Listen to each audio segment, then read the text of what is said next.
പ്രകൃതി രമണീയമായ ആ നാട്ടിൻപുറത്തിൻ്റെ പുഴക്കടവിൽ നിൽക്കുമ്പോൾ കേൾക്കാം ആ കടത്തുകാരൻ്റെ വിളി. വരുവിൻ വേഗം ഈ കടത്തു വഞ്ചിയിൽ വിരവിലക്കരെ പോകാം. വരുവിൻ വേഗം ഈ കടത്തു വഞ്ചിയിൽ വിരവിലക്കരെ പോകാം. എന്നാൽ എൻ്റെ അപേക്ഷ, നിങ്ങളാരും അക്കരയ്ക്ക് പോണ്ട. നിങ്ങളാരെ കാണാൻ ആഗ്രഹിക്കുന്നുവോ ആ കാണുന്ന വഞ്ചിയുടെ അമരത്തിരിപ്പുണ്ടാണ്. വഞ്ചി നിറയെ പാൽക്കുടങ്ങൾ നിരത്തി വെച്ച് തെരുവിൽ പാൽ വെക്കാൻ പോവുകയാണ്. വഞ്ചിയിൽ അവളുടെ പാൽക്കുടമേന്തി തെരുവിൽ പോയ പാൽ വിൽക്കാൻ. വഞ്ചിയിൽ അവളുടെ പാൽക്കുടമേന്തി തെരുവിൽ പോയ പാൽ വിൽക്കാൻ. വഞ്ചി നിറയെ പാൽക്കുടങ്ങൾ നിരത്തി വെച്ച് വഞ്ചി തുഴഞ്ഞു വരുന്നവൾ മെല്ലെ പാടുന്നുണ്ട്. വടക്കൻ കായലിലോളം തള്ളുമ്പം ഓർക്കും ഞാൻ എൻ്റെ മാരനെ. വടക്കൻ കായലിലോളം തള്ളുമ്പം ഓർക്കും ഞാൻ എൻ്റെ മാരനെ. മാരനെ മണിമാരനെ അൻപുത്തൻ മണിമാരനെ. പാടി തുഴഞ്ഞും വഞ്ചി വന്ന് നിന്നത് ഞങ്ങളുടെ വീടിൻ്റെ തെക്കേ മൂലയിലാണ്. നാഴികയൊരു പാല് ഞങ്ങളും വാങ്ങുന്നുണ്ട്. ഞങ്ങളെ വീട്ടിൽ പാൽ തന്നിട്ടാണ് അവൾ ചന്തയിൽ പാൽ വിൽക്കാൻ പോകുന്നത്. പാലും പാത്രവുമായി അവൾ ഓടി വരികയാണ്. പാലും പാത്രവും തെണ്ണയിൽ വെച്ചിട്ട് നോക്കണം. പെണ്ണേ നിൻ്റെ പേരെന്താണ്? പെണ്ണേ നിൻ്റെ പേരെന്താണ്? എന്തിനാണ്? അവളുടെ സംസാരം കേൾക്കാൻ. അവളുടെ സംസാരം കേൾക്കാൻ നല്ല രസമാണ്. മണിക്കൊച്ചിൽ പോലെയുള്ള അവളുടെ സംസാരം കേൾക്കാൻ നല്ല രസമാണ്. ചുണ്ടിൽ അടരാത്ത പുഞ്ചിരിയും തേനൂറുന്ന കൊഞ്ചലും. ചുണ്ടിൽ അടരാത്ത പുഞ്ചിരിയും തേനൂറുന്ന കൊഞ്ചലും.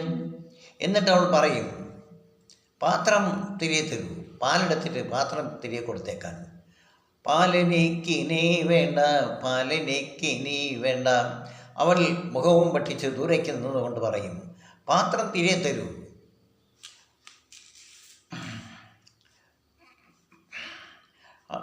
അടരാത്ത പുഞ്ചിരിയും തേനൂറുന്ന കൊഞ്ചലും.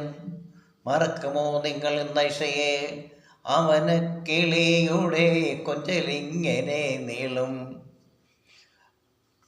കവിളിൽ ചെങ്കുങ്കുമം വീണമോൾ തൊടുത്തവൾ കരയാനാരംഭിക്കും. ചേട്ടാ, പേര് ഞാൻ പറഞ്ഞാലോ? പേര് പറയാത്തത് കൊണ്ടാണ് ഈ ദുഷ്ടൻ പാൽ വേണ്ടെന്ന് വെച്ചതെങ്കിലോ?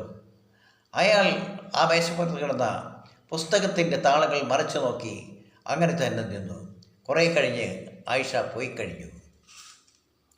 പാദസരങ്ങൾ കിലുക്കി കിലുക്കി പാവാടക്കാരി അകന്നു പോയി. പാദസരങ്ങൾ കിലുക്കി കിലുക്കി പാവാടക്കാരി അകന്നു പോയി. അപ്പോഴേക്കും അവൾ വഞ്ചിയും തുഴഞ്ഞ് ദൂരേക്ക് പോയി കഴിഞ്ഞു. ആഹാ, പിണങ്ങിയോ? കളിയായി ഞാനൊന്നു കളിയാക്കിയപ്പോൾ കരയുന്നു നീ ഇന്നു കനകമേ നീ. അവൾ നാളെ വരട്ടെ. നാളെ വരുമ്പോൾ അവളെ പറഞ്ഞ് സമാധാനിപ്പിക്കണം.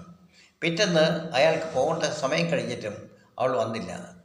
അവൾ വരുന്നതും കാത്ത് അയാൾ കുറേ സമയം കൂടി നിന്നു.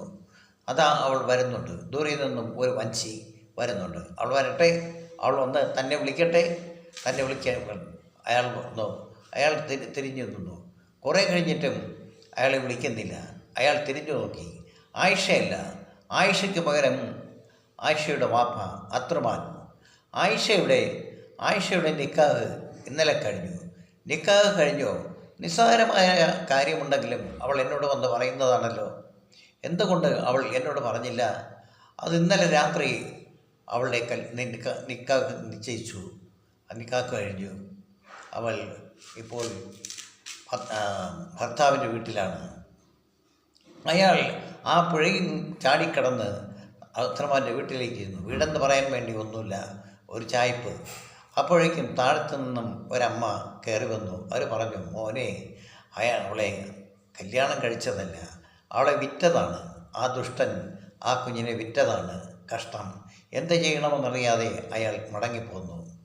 ആയിഷ പോട്ടെ, പാത്രം തിരികെ തരൂ ചേട്ടാ, അവന കിളിയുടെ കൊഞ്ചലിങ്ങനെ നീളും. ഒരു ദിവസം അയാൾ മദ്യപിച്ച് മദ്യലഹരിയിൽ വരുമ്പോൾ അവൾ പൂർണ്ണ ഗർഭിണിയായിരുന്നു. ആയിഷ, നിന്നെ ഞാൻ മൊഴി ചൊല്ലിയിരിക്കുന്നു. മൊഴി ചൊല്ലുകയെ? ഞാൻ എന്ത് ചെയ്യും? ഞാൻ എങ്ങോട്ട് പോകും? എങ്ങോട്ട് പോയാലും ശരി, നിന്നെ ഞാൻ മൊഴി ചൊല്ലിയിരിക്കുന്നു. അയാൾ മൊഴി ചൊല്ലി. അവൾ പുറത്തായി. ഒരു കടത്തിണ്ണയിൽ ചെന്ന് ആ കട